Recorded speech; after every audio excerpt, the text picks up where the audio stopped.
हाँ, शुभ प्रभात बच्चों। कैसे हैं सब? आशा है आप सब ठीक ठाक होंगे। बेटा, इससे पहले वाली क्लास में हमने पढ़ा था समास, और आज हम पढ़ेंगे संधि। क्योंकि जब मैं समास पढ़ा रही थी तो बहुत सारे बच्चों ने मुझसे प्रश्न किया था कि मैम, संधि में विच्छेद जब करते हैं और समास में विग्रह करते हैं तो इसमें अंतर क्या है। बेटा, पहले भी बताया था जब समास पढ़ा रहे थे कि अंतर सिर्फ इतना है कि समास में हम शब्दों का विग्रह करते हैं और संधि में हम वर्णों का विग्रह करते हैं। फिर से छोटे सा मैं उदाहरण के माध्यम से आपको समझा देती हूँ कि मैंने एक शब्द दिया पाठशाला। इसमें हमने विग्रह किया पाठ धन शाला, यानी हमने यहाँ पे शब्दों का विग्रह किया है, वर्णों का कोई विग्रह यहाँ पे नहीं हुआ है। बेटा ध्यान रखिएगा एक चीज़ और, कि सारे शब्द संधि नहीं होते हैं और सारे शब्द समासिक शब्द भी नहीं होते हैं। ठीक है, सबका अपना अपना महत्व होता है। जैसे आपने शब्द मैंने आपको पढ़ाया था, उसमें आपको शब्द के प्रकार बताए थे, भेद बताए थे, सारी की सारी मतलब उनके उपभेद भी थे, वो सारे मैंने आपको डिस्कस किया था। और जब हम वर्ण विच्छेद करते हैं तो वर्ण विच्छेद में क्या होता है, हिम मालय। तो हमने यहाँ पे किया हिम धन आलय। हमारे पास शब्द तो दोनों आ गए सार्थक। ठीक है, इसे हम कहेंगे संधि विच्छेद, और ये हो गया हमारा संधि। ठीक बेटा, अब हम पढ़ते हैं कि संधि किसे कहते हैं। संधि का अर्थ होता है मेल, यानी जोड़ना।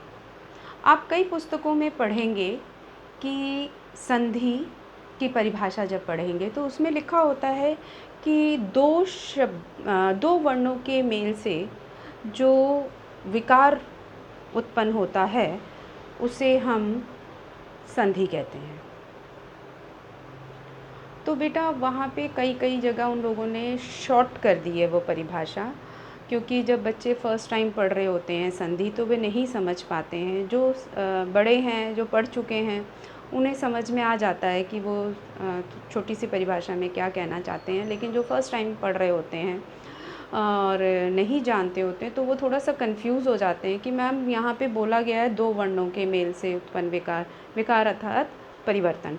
तो अगर मैं दो वर्ण मैम क भी होता है और ख भी होता है तो क्या इन दोनों को जोड़ के कोई संधि बनती है? नहीं बनती है।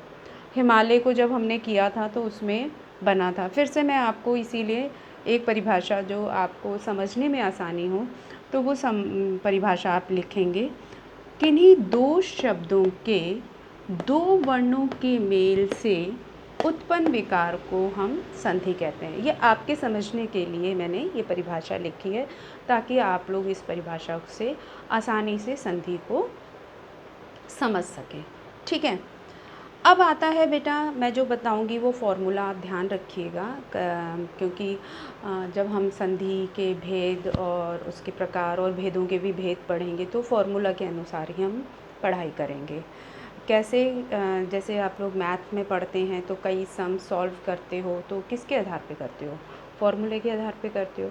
तो उसी प्रकार दो वर्णों के मेल से जो उत्पन्न दो शब्द, जैसे हमने शब्द लिखा था, अभी फिर से मैं बताऊंगी।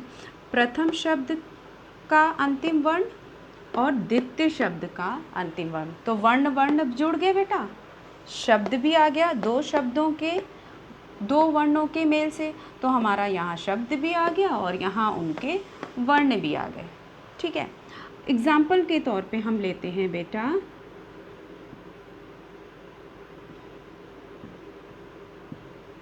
हिमालय।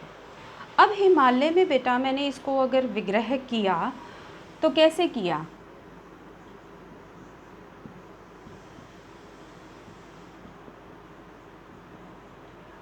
ये बेटा मैंने फॉर्मूले सिर्फ आपको समझाने के लिए बता रही हूँ, ठीक है। अब बेटा यहाँ पे कैसे हम लोग इसको विग्रह करेंगे।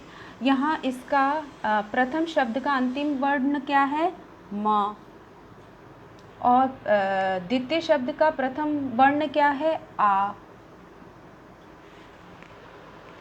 ठीक है।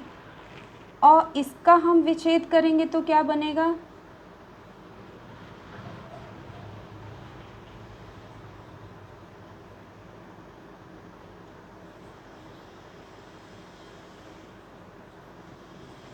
अब जब हम इन दोनों को निकालेंगे साउंड तो हमारा क्या साउंड निकलेगा,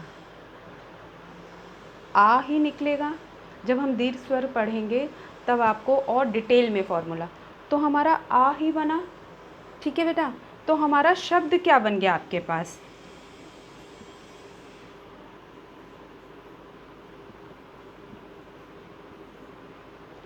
आप इसको लिख सकते हैं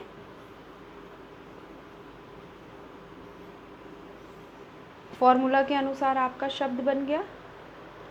तो बेटा और फॉर्मूले हम जानेंगे संधि में कि कैसे उनका संधि विच्छेद और संधि से शब्द हम बनाते हैं।